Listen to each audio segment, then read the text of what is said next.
Hello guys, അപ്പോൾ കുറച്ച് ആഴ്ചകളായി ഞാൻ വീഡിയോ ഒക്കെ ഇട്ടിട്ട്. അപ്പോൾ ഞാൻ ഈ വീഡിയോ ഇടാത്ത സമയത്ത് കുറച്ച് പേര് ചോദിച്ചായിരുന്നു എൻ്റെ അടുത്ത് എന്താ ഇപ്പോൾ വീഡിയോ ഒന്നും ഇടാത്തതെന്നുള്ളത്. അങ്ങനെ ചോദിക്കുന്നതിൽ ഒത്തിരി സന്തോഷമുണ്ട്. എൻ്റെ വീഡിയോ കുറച്ച് പേരെങ്കിലും കാണുന്നുണ്ടല്ലോ എന്നുള്ളത്. ഇപ്പോൾ ഞാൻ പോകുന്നത് കോഴിക്കോട് മെഡിക്കൽ കോളേജിലേക്കാണ്. ഇപ്പോൾ ഇന്ന് കാണിക്കേണ്ട ഡേറ്റ് ആയിരുന്നു. നമ്മുടെ വീട്ടിൽ നിന്ന് അടുത്ത് തന്നെയാണ് നാഷണൽ ഹൈവേ ഉള്ളത്. അപ്പോൾ അഴിഞ്ഞിലം റൂട്ട് പന്തീരങ്കാവ് അങ്ങനെയാണ് നമ്മൾ മെഡിക്കൽ കോളേജിലേക്ക് പോകുന്നത്. പന്തീരങ്കാവ് കഴിഞ്ഞിട്ട് പുതിയൊരു ടോൾ വന്നിട്ടുണ്ട്.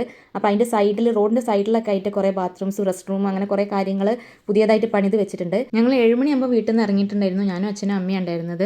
നേരത്തെ എത്തിയോണ്ട് തന്നെ അധികം തിരക്കും കാര്യങ്ങളും ഇല്ലായിരുന്നു. കാണിച്ചു വേഗം വീട്ടിലൊന്ന് ഷുഗർ കൂടുതലുണ്ടായിരുന്നു. അതുകൊണ്ട് തന്നെ ഇപ്പോൾ ഡെയിലി ഇൻസുലിൻ വെക്കണം. അടുത്തുള്ള താലൂക്ക് ഹോസ്പിറ്റലിൽ നിന്നാണ് ആദ്യത്തെ ദിവസമൊക്കെ ഇൻസുലിൻ വെച്ചിന്. പിന്നെ സ്വന്തമായിട്ട് വെക്കണം എന്നുള്ളതുകൊണ്ട് എനിക്ക് പേടിയായതുകൊണ്ട് തൊട്ടപ്പുറത്തുള്ള മാമൻ്റെ അടുത്ത് പോയിട്ടാണ് ഞാൻ ഇൻസുലിൻ വെപ്പിക്കൽ. പിന്നെ 2 ദിവസമായിട്ട് കുഞ്ഞിന് ചെറിയൊരു അനക്കക്കുറവ് വേണ്ടപ്പം ഹോസ്പിറ്റലിൽ കാണിച്ചിട്ടുണ്ടായിരുന്നു. അപ്പോൾ ഫ്ലൂയിഡ് കയറ്റി അനക്കൊക്കെ നോക്കി നോർമലായിട്ടുണ്ടായിരുന്നു. ഇപ്പോൾ ഇൻസുലിൻ വെക്കുന്നതുകൊണ്ടും പിന്നെ ഫുഡ് കൺട്രോൾ ചെയ്യുന്നതുകൊണ്ടും എൻ്റെ ഷുഗറിൻ്റെ ലെവലൊക്കെ നോർമലായിട്ടുണ്ട്. ഫുഡ് കൺട്രോൾ ചെയ്യുന്നതുകൊണ്ട് എനിക്ക് രാത്രിയൊക്കെ ആകുമ്പോഴത്തേക്കും നന്നായിട്ട് വിശക്കാറുണ്ട്. പിന്നെ ചൂടും കൂടുതലായിട്ട് ഫീൽ ചെയ്യാറുണ്ട്. ഞാൻ തണുത്ത് എന്തെങ്കിലും കിട്ടി അപ്പം കൊള്ളാമെന്ന് പറഞ്ഞിട്ട് രാത്രി എന്നെ 12 മണിക്ക് നീട്ടിട്ട് തണുത്തൊരു നാരങ്ങ വെള്ളം കുടിക്കാൻ വെച്ച് നിന്നതായിരുന്നു. അങ്ങനെ ഞാൻ വേഗം ഉണ്ടാക്കി നാരങ്ങ വെള്ളം കുടിച്ചു.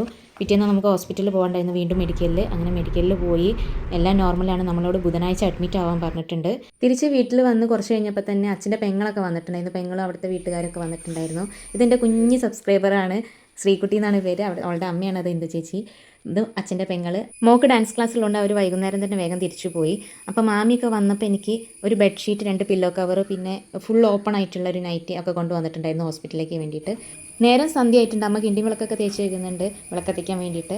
നമ്മുടെ കോവയ്ക്ക് ഇവിടെ പടർന്ന് പന്തലിച്ചിട്ടുണ്ട്. പെട്ടെന്നാണ് ഇത് വളർന്നത്. നമ്മളതൊന്ന് വെട്ടി കൊടുത്തിട്ടുണ്ടായിരുന്നു, അതിൻ്റെ ഒരു ചെറിയ കമ്പ് ബാക്കി വെച്ചിട്ട്. പെട്ടെന്ന് പടർന്ന് പന്തലിച്ച് കുറേ ഉണ്ടായിട്ടുണ്ടായിരുന്നു. ഇന്നലെയും നമ്മൾ ഇന്ന് കുറേ കോവയ്ക്ക പറിച്ച് ഉപ്പേരിയൊക്കെ വെച്ചിട്ടുണ്ടായിരുന്നു. ഇവിടുന്ന് ഫോട്ടോ എടുക്കാനും അടിപൊളിയാണ്. താഴെ മഞ്ഞളുണ്ട്, നല്ല പച്ചപ്പ് മുറ്റത്ത് നോക്കി കഴിഞ്ഞാൽ തന്നെ. പിന്നെ നമ്മളെ വീടിൻ്റെ മുന്നിലുള്ള ജയിച്ച് വന്നിട്ടുണ്ടായിരുന്നു. എനിക്ക് കുറച്ച് സ്വീറ്റ്സും പിന്നെ അവരുണ്ടാക്കിയ ബിരിയാണിയൊക്കെ കൊണ്ടു തന്നു. ഫുഡൊക്കെ കൺട്രോളിലായതുകൊണ്ട് തന്നെ ബിരിയാണി കണ്ടപ്പോൾ എൻ്റെ കൺട്രോൾ ഫുള്ള് പോയി.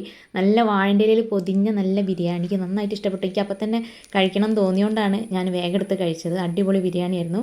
അപ്പോൾ ഞാനിത് വേഗം കഴിച്ച് തീർക്കട്ടെ. അപ്പോൾ ഇത്രയേ ഉള്ളൂ നമ്മുടെ 1.5 ആഴ്ചത്തെ വിശേഷങ്ങൾ. ഇനി ബുധനാഴ്ച അഡ്മിറ്റാണ് മെഡിക്കൽ കോളേജിൽ. അപ്പോൾ അടുത്ത വിശേഷങ്ങളായിട്ട് വീണ്ടും കാണാം. Bye bye.